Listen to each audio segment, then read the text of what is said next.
gather around the table for another session of Dungeons and Drakfus, and today we're in someplace rather unusual. We are in the middle of the deserts of Silithus to take on the next raid, which was the first piece of patched raid content that the game ever got. Well, Blackwing Lair would technically count as the first, I believe, but this one was the big, the first ever world event, which was the opening of the gates of Ahn'Qiraj.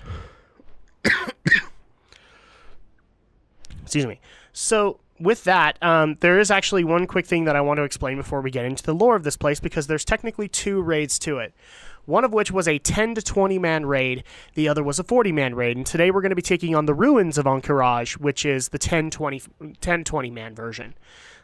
Basically, the thing you need to know is that, remember, we did a lot of our questing on Eastern Kingdom side, which eventually leads up to Blackrock Mountain, or eventually to Outland, kind of like it did with us this time around. If you were questing on Kalimdor's side, though, you'd have a different kind of questing experience. You'd have a different lead up, because by the time you get to the Barrens, I believe, when you're with the Horde, you start to see little colonies of these big bugs showing up called Silphid. And the further south you go, the more regular they become, and eventually when you get to the deserts of Tanaris, you're seeing full-on hives of the Silphid, and they are connected to Ahn'Qiraj. They are the servants of the Qiraji. So basically, this is the lead up that you had for Kalimdor for the next big raid, and then eventually there was a big event that happened called the Opening of the Gates of Ahn'Qiraj, where we all had to team up. Because originally, when Silithus was in the game, there was nothing here. But then they decided to add in an event where we had to gather resources to fight off the forces of Ahn'Qiraj, and eventually open the gates. Once we opened up the gates, hell ensued, and basically killed all the servers for a couple of days there. So it's still considered to be one of the best events that technically happened but didn't happen in the game, because, well, very few people have actually experienced it. They've done it on on low population realms, but like on their actual realm when it was the active event, very few actually got to see it take place because they were too busy being kicked out of the game. So with that being said, let's go into the lore of the Ruins of Ahn'Qiraj. Now, I've learned my lesson. Unfortunately, I think one of the things that hurt was trying to look up the lore with my PC when my PC was trying to record. So we got my trusty phone here, and we'll go ahead and go into this. So, here is the lore of the Ruins of Ahn'Qiraj. During the final hours of the War of the Shifting Sands, the combined forces of the Night Elves and the four Dragonflights drove the battle to the very heart of the Qiraji Empire, the fortress city of Ahn'Qiraj. Yet at the city gates, the armies of Kalimdor encountered a concentration of Silphid war drones more massive than any they had encountered before. Ultimately, the Silphid and the Qiraji masters were not defeated, but merely imprisoned inside a magical barrier, and the war left the cursed city in ruins. 1,000 years have passed since that day, but the Qiraji forces have not been idle. A new and terrible army has been spawned from the hives, and the ruins of Ahn'Qiraj are teeming once again with the swarming masses of Silphid and Qiraji.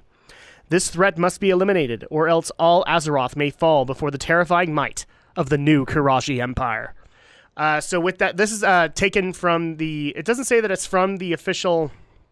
Oh wait, here's the official dungeon companion, so this will help a little bit more. Deep within the deserts of Silithus lies an ancient and powerful race of beings known as the Qiraji. 1,000 years ago, the Night Elves and Bronze Dragonflight combined their considerable powers to seal the Qiraji behind the Scarab Wall with the help of the children of some of the other aspects. This was remembered as the War of the Shifting Sands. Recently, it was discovered that some of the Qiraji were finding ways past the wall. Like I said, little colonies here and there. Anachronos, the Bronze Dragon, helped the adventurers of Azeroth open the Scarab Wall to prevent more incursions. The mortal races have now banded together to confront the evil Qiraji in their own land. A champion has opened the gates, and the Horde and the Alliance have driven the armies of the Qiraji back into the ruins in retreat. It now falls to heroes to delve into the lair of the Qiraji and put an end to their masters once and for all.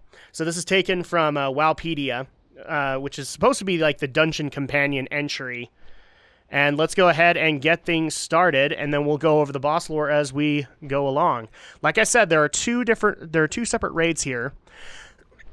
The one on the left is the Ruins of Ahn'Qiraj, and then up these stairs is actually the 40-man one, which we'll tackle next week, the Temple of Ahn'Qiraj. So let's go ahead and go here. Technically, there are quests that you can take on if you were classes that were active in classic World of Warcraft. Unfortunately, if you're a Death Knight, a Demon Hunter, or a Monk, you cannot take these quests on, because this was basically the introduction of the token system. Basically, you would have to earn tokens to be able to create or get the item that you needed so you can create weapons and armor that would have been an upgrade compared to your Blackwing Lair gear. And let's go ahead and get things started. We are in the Ruins of Ahn'Qiraj. Now, technically, it has two different paths that you can go. I'm going to see if I can bring it up. It's not really showing up that well on my map for some reason, but we are going to actually take the right path, and then I believe the left path was the 20-man version, which was the Qiraji infestation, or the Sylphid infestation. So here is some of the Qiraji. Obviously, big, nasty buggers. Now, the other thing that isn't really said is that these guys will serve an old master. And we will find out who this old master was in the Temple of Ahn'Qiraj. Now, I might not loot that much in here, or at least I'm not going to auto-loot everything because it's going to take up too much actual loot. This is a frustration, especially for people who want to do like classic raids for gold or whatever. You don't really get money in here. You instead just get the resources that were needed at the time to upgrade your weapons, upgrade your armor, which isn't really all that enticing. Boom! But as you can see, we have some of these Qiraji already willing to attack us. And then eventually you could get keys to open up these Scarab coffers, which would give you access to some of the later benefits, like armor upgrades and weapon upgrades, stuff like that. Again, this was an introduction of the token system, and am I saying that it was implemented properly? Not by any stretch, but this was, first times are always the most buggy and always the hardest to try and figure out.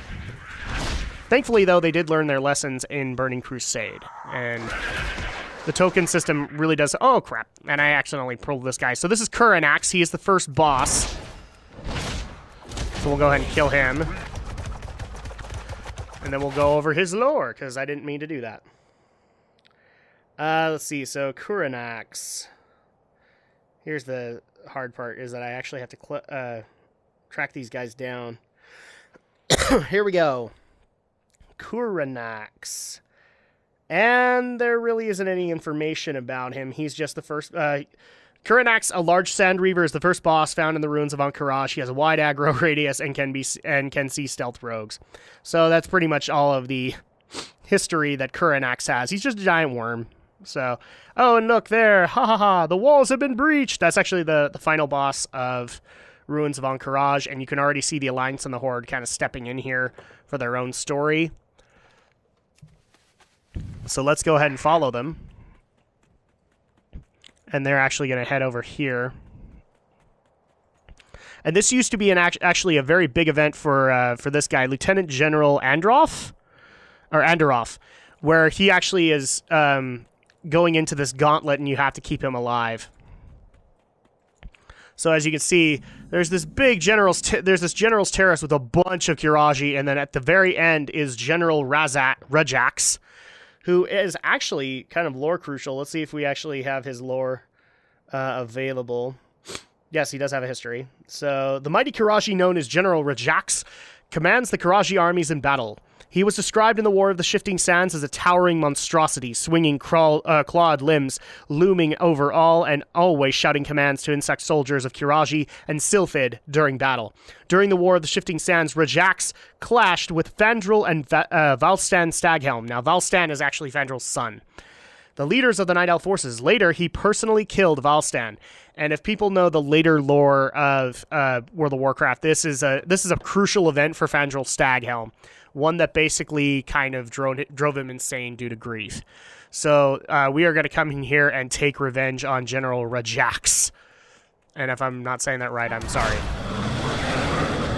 So this is basically a waved encounter where you would have to take on the various commanders. and then another wave would come and hit you.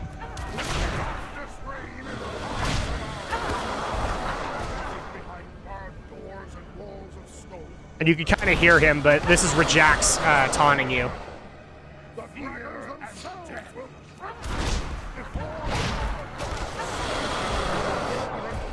There we go. Oh, and here comes the next one.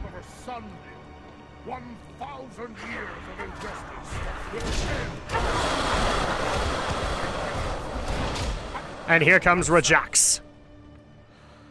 Impudent fool, I will kill you myself! You'll try. And you will fail. Oh, and this one actually does. The Manslayer of the Kiraji.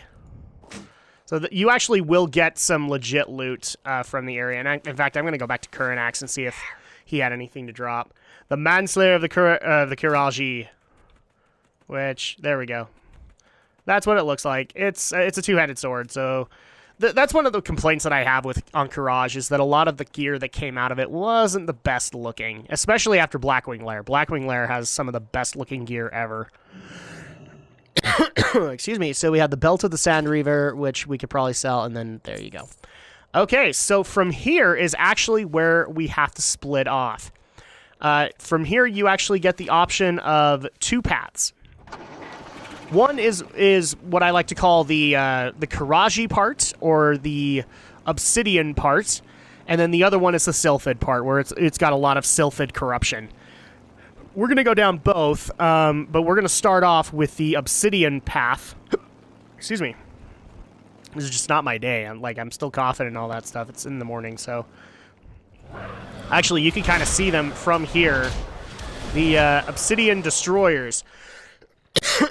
People who have done Cataclysm content know the other type of race that came out of this, the Tol'Vir, but the Obsidian Destroyers are servants of the Kiraji. So we'll be taking them on, and actually they're some of the best designs in the game as far as I'm concerned. Very Anubis or like Egyptian god of death looking. And of course you have a bunch of Sylphid out here, but the biggest draw of it, at least to me, was the Obsidian Destroyers, which we'll have a little bit more access to in the temple. And as you can see, we got a lot of awesome architecture that's all around us for the Kiraji Empire.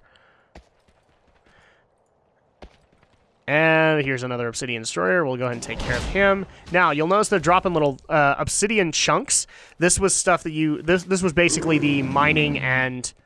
the mining resources that you could use to, I believe, make new gear, or at least get yourselves buffs or whatever. I can't remember exactly how it entailed, but let's see, Flesh Hunters. Now, here comes the boss. Now, here's the thing. This side only has roughly one boss. That's kind of the sad part of it, is that he's kind of... This is kind of the underwhelming wing of it, and that's why I wanted to get this wing done first, because the Kiraji part, or the Sylphid part of it, has many, many, many more bosses. This is why I think this was the 10-man portion. I'm not sure. Again, I wasn't here for this, but I believe this is the 10-man portion. So here is Moem. He is an Obsidian Destroyer, but he's actually got... Oh, crap. He's got a big aggro radius, too. Well, fine. We'll kill Moem, and then we'll go into his lore. Let's see, Talon of Furious Concentration, and then these spiked hilts were actually the way you were able to get weapons. Let's go ahead and go into the lore of Moem while I look it up on while I do this live for you guys. I'm sure this looks very, very awesome in your eyes, let me tell you. So during the War of the Shifting Sands, 3 great dragons, Arygos, Merithra of the Dream, and Kalistraz, sacrificed themselves to aid in the creation of the Scarab Wall. Though the wall prevented the Kiraji from venturing out, the Insect Empire refused to remain idle. In preparation for their re-emergence in the world, the shadowy master of Ahn'Qiraj commanded Emperor Veclor to create a new obsidian statue superior to all other destroyers. Veclor sought his twin brother's aid in the task, and while Vecnilash used his physical might might to craft a grand body of volcanic rock, Veclor fortified the shell with powerful magic. Emperor Veclor named the finished construct Moem and observed as the Dark Master infused it with life. He was pleased and surprised to find that the improved Obsidian Destroyer was far more versatile than its earlier counterparts. The twin emperors intended to use Moem as a colossal weapon, knowing that its strengths would help it survive in the thick of melee as well as the magical combat, but they did not expect for the construct's abilities to advance further without their assistance. Far more surprising, even to the Arcane Emperors, was Moem's ability to summon burning elementals crafted of pure mana. It was only after Veclor witnessed this demonstration of Moem's unbridled power that the source of the construct's seemingly limitless energy was revealed. 3 tortured dragons, Aragros, Marithra, and Kalistraz, trapped alive within Ahn'Qiraj, but not granted the mercy of death, as the Emperors had believed. The twins were stunned to learn that their overseer had somehow bound the 3 dragons, then drained their inherent magical energy and corrupted it for his own use, fortifying not only Moem, but the rest of his twisted creations as well. Truly it seemed as if there was no limit to the powers of the Ancient One. So yeah, that's kind of wordy, but yeah, he was a glorified construct that was made probably way too powerful, enough so that he actually took the 3 dragons that helped create the Scarab Wall and sealed them to his will.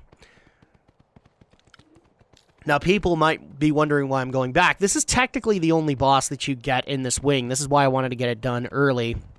So with that, I'm going to go ahead and magic cut while we make our way to the other side. Okay, so we're coming up on the door right now. This is basically over to the Sylphid side. Now, this one looked like ancient ruins kind of thing, like the Ruins of Ahn'Qiraj. This is where it looks more like a Sylphid hive.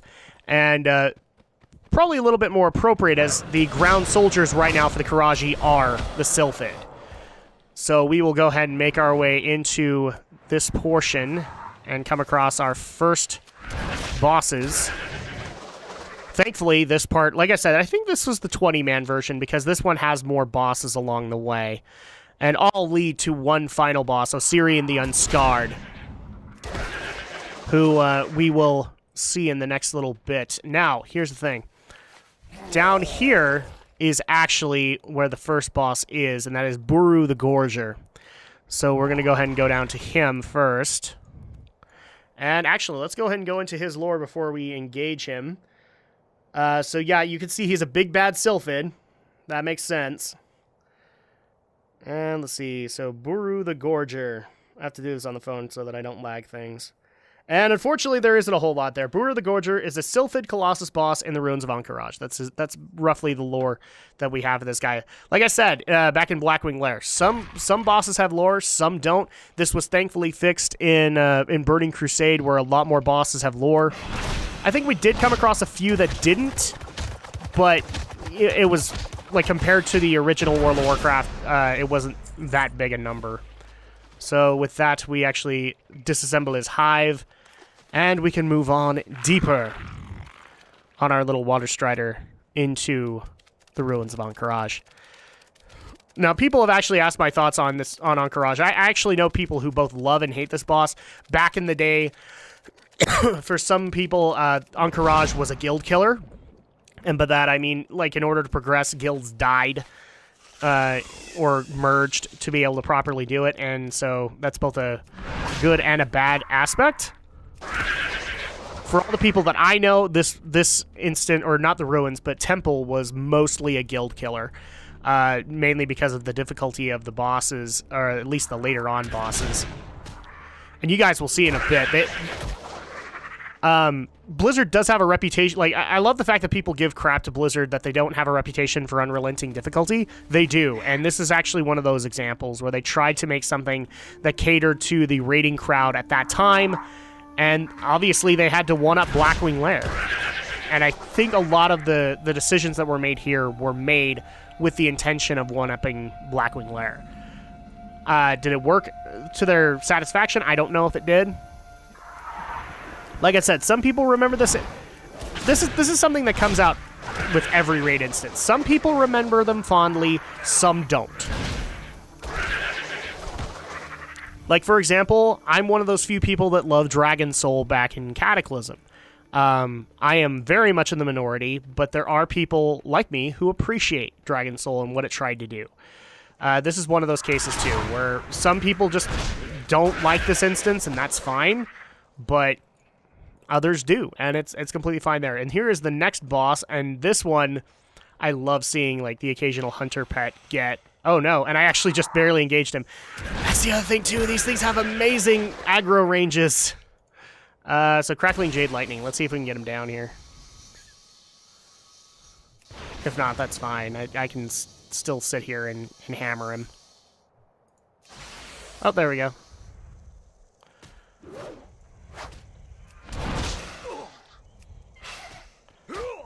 There we go. So Iamus the Hunter.